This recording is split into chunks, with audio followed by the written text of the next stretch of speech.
Hi guys! Magandang morning sa inyo! Si Pops Inspiring nagbabalik para po sa panibagong video tutorial na ipipresent natin sa inyo guys ngayong araw na to. So, ipapakita ko sa inyo guys ang step by step na process kung paano po natin ipaliparin ang isang drone. At pangalawa ay yung paano tayo makakuha ng video footages kay drone papunta dyan sa cellphone natin. So guys, napaka-exciting nito. So, stay tuned. Ayoko na itong patagalin guys. So, let's get straight to the topic guys.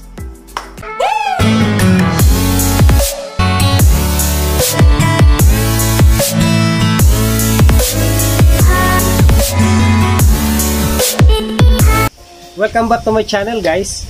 At ngayon guys ay tuturo na ko sa inyo or i-discuss natin ang parts ng ating remote control. Napaka-importante yun guys in order to know how to navigate and to take off our drone. So ganito yun guys, ito yung ating remote control guys. So una guys, itong dalawa sa harap. Itong dalawa sa harap guys, ito sa right is the flip button para siya ay mag-flip, right? So itong sa left ay ito yung gear button natin. So kung gusto mo lang is mababa lang yung lipad ng ating drone, isang beep niyan is low ang power ng ating propeller ng motor. So pangalawa nating press yan, short press is may dalawang beep is the medium, and the third beep is high na ating power ng ating propeller na ginagamit. Ibig sabihin, gusto mo na talaga paliparin na mataas yung ating drone. So ayan guys, let's go dito po sa taas. Ang dito naman po sa taas, ito sa gitna is the on and off button natin. And then we have the round, and here yung may apat na mga button sa baba.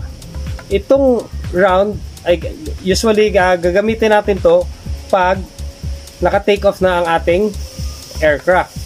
Itong dalawa sa baba is ito po ay gagamitin natin para yung settings button ito. I-set up natin yung ating functions ng ating or features ng ating drone. So settings button and the navigational button. So pag-usapan natin ito guys, itong nasa taas, okay, yan yung ating one press button, take off and descending. Ito guys is short press. Ito yung headless mode natin. Pag ilong press natin yan yung return button. Magre-return siya kung ilong press mo. Itong sa baba guys, ito yung short press natin, saka tayo magka-calibrate dito or magpa-fine tuning. So short press muna bago dito. Tapos yung ilong press natin guys is emergency stop button. Ibig sabihin, hihinto na yung propeller natin ang magka-crash yung ating drone or aircraft. So be careful of using this. So yung dito sa right guys, ito po ay for the rotation. Pag i-short press, so magro-rotate yan. Pag ilong press mo, light rotation niya ang mangyayari sa ating aircraft. Now, so sinabi ko nga kanina guys sa inyo na ito yung ating fine tuning o calibration buttons. So kailangan natin ipipress natin yan hanggang 3 beep. Pag i-press mo yan guys, magbi-beep yan, beep beep beep beep, ganon din dito para ma-set up na natin ang ating navigational system. Since na-set up na natin siya guys, yung ating direction or navigation system mode na direction, dito na natin siya gagamitin, itong button na itong bilog dito sa right. Ito naman sa left, napaka-importante ito guys. Itong sa left na brown button, ito yung pag left and right, this is the rotation. And up and down, on the actual na ando na yung aircraft sa ere, ito guys, yung up is the mag-i-increase ng altitude siya, aakyat ang aakyat. Pag i-press down mo guys, ang itong left button, round button, so magbababa hanggang magla-landing. Ito yun guys. So kung mag-start ang aircraft, ipipress natin yan guys forward, and then ipipress backward. So hintayin mo makarinig ka ng 2 beep. Then pagkatapos nun, ipe-press natin again forward, short press, mag-i-start na yung propeller natin. So mamaya ipakita ko sa demo. So pag ito naman i-press natin right, magro-rotate yung aircraft natin clockwise. At kung i-press natin ito to the left, so magro-rotate yung guys counterclockwise. So ayan guys, tapos na tayo. So proceed tayo dyan guys sa labas para i-demo na natin kung paano natin paliparin ang ating drone. Tara! Okay guys, dito na tayo sa labas. So magde-demo na natin tayo kung paano i-test flight to. So kung mapapansin nyo guys, yung mga propeller natin marami ng gas-gas. Kasi bago ko to ginawa, pinag-practicean ko pa muna. Tapos ang natira sa ating protector, isa na lang. So nasabi to sa punong kahoy. So ayan. So gagawin natin ngayon guys ang actual na demo kung paano natin to i-start. This is for the beginners video guys sa pagpapalipad ng drone. So, ilapag mo yan dyan. Tapos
So ayun na guys.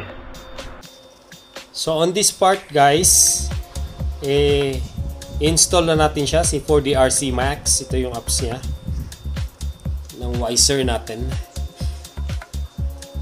Ayan, installing na siya. Okay Lodi Pops, malapit na siya mag full installed. So waiting na lang tayo. 93% na siya. So dito natin makikita ang video quality niya sa apps na to. So pag-aaralan natin to, puro first time natin gawin to guys. So we will learn a lot of things sa drone na to. Napaka-interesting. So installing na siya. So we have to open. Okay. Press open. Yun.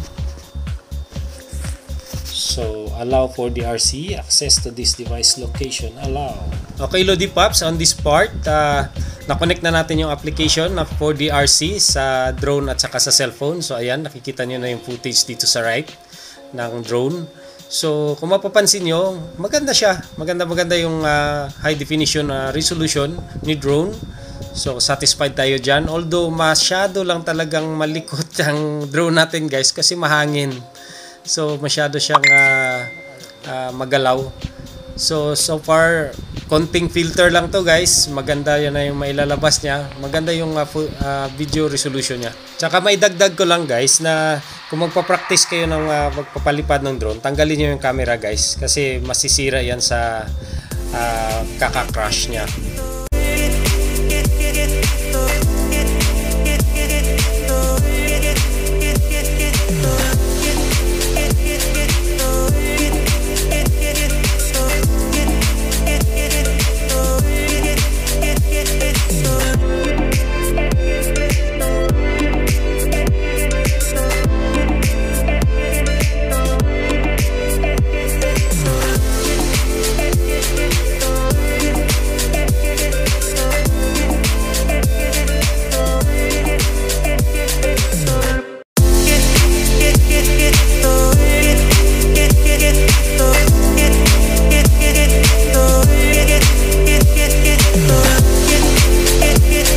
Okay guys, next segment tayo. Pa-shoutout naman dyan, Pops Inspiring, sa mga solid nating supporters guys. Shoutout kay Engineer Anjo Tingni watching in Takalan Engineer. Thank you sa support. Palagi yung nanonood sa ating video. At saka guys, shoutout din kay Papalog Motovlogg Bops. Thank you sa support. At saka kay The Hustlers TV. Thank you sir sa solid na support at sa help. Tsaka kay Mark Allen Arcanio. Thank you boss sa support. At saka kay The New Generations RPTV. Thank you kalapatid sa palagi panonood sa ating video. Shoutout din kay Rod Chris Bisdak TV. Bye, thank you so much sa support. And then kay Martial Arts TV. Shoutout sa iyo Pops for watching in Pasig City. Guys, salamat sa mga solid supporters niyo. God bless you. At saka next segment tayo guys sa ating Inspiring Comments of the Day. Ang Inspiring Comments of the Day natin guys ay galing kay Monique Style watching in Antigua, Eastern Caribbean Island, North America. Thank you po sa support. At saka kay Rods TV sa solid na mga comments na yan. Salamat po. Support yun. Yan nagbibigay lakas loob sa atin at saka motivation at paggawa ng mga magagandang content para sa inyo guys. And bago ka guys mag-click out, favor naman dyan guys, leave me a like. And kung baguhan ka dito sa channel ko, please click the subscribe button pati yung notification bell para po ma-update kayo sa susunod kong i-upload ng mga videos.